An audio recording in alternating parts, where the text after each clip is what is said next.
It is Tuesday, January the 10th, as the NBA season just rolls right along. You know, after only winning one of our 3 bets on Friday, we've now had 3 consecutive losing nights for the first time all season. Has been a good year for us. We've officially run into a little bit of a cold patch now. Going to try to put that behind us, though, get back to our winning ways. Involved in 3 more games tonight, hoping for a clean sweep.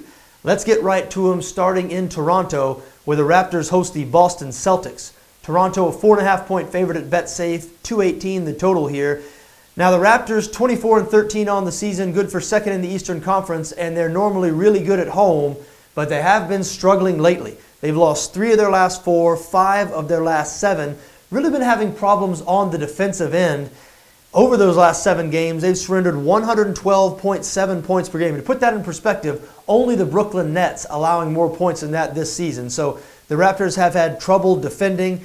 That's why these last 7 games have been ugly. We mentioned they've lost 5 of 7. All 5 of those losses have come by 5 points or more, and a couple of them have been blowouts. Into town come the Boston Celtics tonight. The Celtics have been rolling. They've won 4 straight games and 10 of their last 12. We mentioned the Raptors second place in the Eastern Conference right now. Well, if Boston wins this game tonight, they will be tied with Toronto in the standings. And the Celtics have been good on the road this season, 12-8 on the road. Now, they will be without starting 2-guard Avery Bradley tonight, which could be a little bit of an issue. Bradley, a really good defender, and we know the Raptors led by their guard tandem of Kyle Lowry and DeMar DeRozan. But Boston, excellent depth in the backcourt. They have a guy in Marcus Smart who would start for most teams around the NBA, and he's able to seamlessly move into the starting lineup whenever Bradley or Isaiah Thomas is hurt. Smart will get the start alongside Isaiah Thomas tonight. We mentioned Toronto has been having problems on the defensive end. This Celtics team has really found their stride offensively. It has been behind Isaiah Thomas. He's developed, not only is he the team's point guard, so is he responsible for facilitating, but he has developed into the team's #1 offensive option. They're very balanced on the offensive end, are the Celtics, but they are led by Isaiah Thomas, and he has been spectacular over the last month. We mentioned the Celtics 4 straight and 10 of their last 12. They're a 4.5-point underdog here. I tell you what, I think they might win this game outright. The Raptors have to find some answers on the defensive end.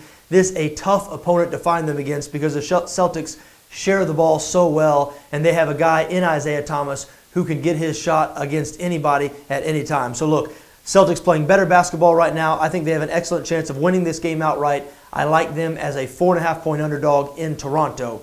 Moving on now to Utah, where the Jazz host the Cleveland Cavaliers. Cleveland, a 3-point favorite at Betsafe, 202 the total in this game.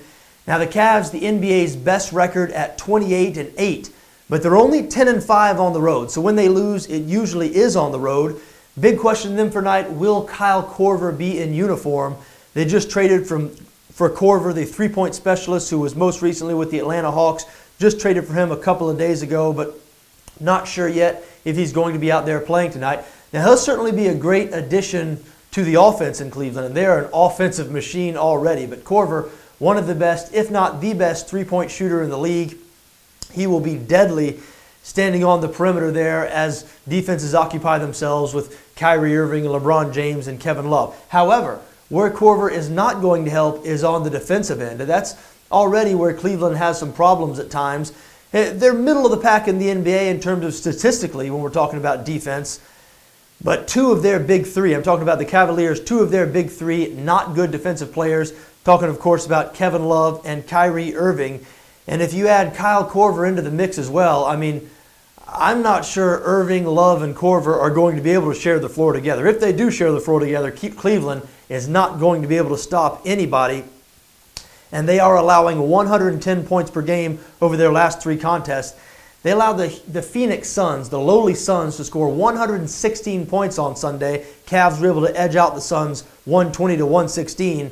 But I'll tell you what, this is the Utah Jazz. This is a little bit of a different story here. The Jazz have been excellent this season. They're especially good on defense. The very best defensive team in the NBA. Utah, #1 in the league in both points allowed and opponent's field goal percentage. They only surrender 95 points per game. The Jazz just wrapped up a 5-game road trip, so they're coming home now. George Hill, their starting point guard, back in the lineup. He has missed most of the season, but the Jazz much better when he's on the floor at both ends. I think this is a tough spot for the Cleveland Cavaliers here. We mentioned they're just okay on the road this season. 5 of their 8 losses have come on the road. A 3-point favorite here. But the Jazz, so tough on the defensive end. They'll have the advantage here in the front court with the twin towers of Derek Favors and Rudy Gobert. Look, we know the Cavs will have the best player on the floor in LeBron James, but they've been struggling defensively lately. The Jazz lock it down on the defensive end. So look, I lean towards the under here. 202 is the total. I kind of like under 202, but the bet I like a little bit more, I like the Utah Jazz as a 3-point home underdog here. I think they might be able to beat the Cavs outright, but think those 3 points could come in handy. The Jazz have been involved in a lot of really close games this season, as you would expect from a good defensive team who involves themselves in a lot of low-scoring games. So anyway, I do like Utah +3 there. Final game I'm involved in on this Tuesday, January the 10th. What about the Portland Trail Blazers going on the road to face the LA Lakers? Portland favored by 1.5 at Betsafe, 223 the total here. These teams met just a few days ago, just 5 days ago in Portland. Blazers coming away with a 118-109 victory. But that was a rare ray of light for Portland in what has been a dark time these past 3 weeks. The Blazers have lost 9 of their last 12 games. But they almost pulled one out against the Detroit Pistons on Sunday, lost a real heartbreaker, 125-124 in double overtime. So look, this team still playing very hard, and they still have one of the best backcourt tandems in the NBA in Damian Lillard and CJ McCollum. Now Lillard leads them in scoring at 26.6 points per game to go along with 6.3 assists. But it's been McCollum who has been red hot here lately. McCollum averaging 35 points per game over his last 5. And look, he'll be facing a Lakers team tonight that does not defend. The Lakers, dead last in the NBA in opponents' field goal percentage. They allow the opposition to shoot 47.5%. Very difficult to win games if you're going to allow your opponents to shoot 47.5% all the time. Now, LA has won 2 straight games, which is why the line is as close as it is here. But look, this is a team that is still led by really young guys. D'Angelo Russell, Julius Randle, Brandon Ingram. That's probably why they don't defend very well. They just don't know what it takes. They don't put forth full effort on that end.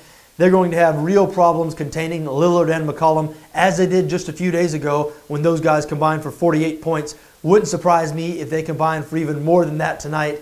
I've bet against the Lakers frequently this season with great success. They're, like I said, a young team that just does not play much defense. Portland has lost 9 of 12, but they're a better team than the LA Lakers. Damian Lillard will be the best on the floor tonight, and we mentioned his backcourt partner, CJ McCollum, has been red hot lately. I like Portland to go into LA, snap the Lakers' 2-game winning streak, win this one outright. I think they're going to cover the 1.5-point number. There you have it. Those are my thoughts on this Tuesday, January the 10th. I like the Boston Celtics +4.5 in Toronto. I like the Utah Jazz as a 3-point home underdog against the Cleveland Cavaliers. And I like the Portland Trail Blazers -1.5 on the road against the LA Lakers. Folks, I wish you best of luck no matter what you decide to do tonight, just so long as your interests don't conflict with my interests. Enjoy the games.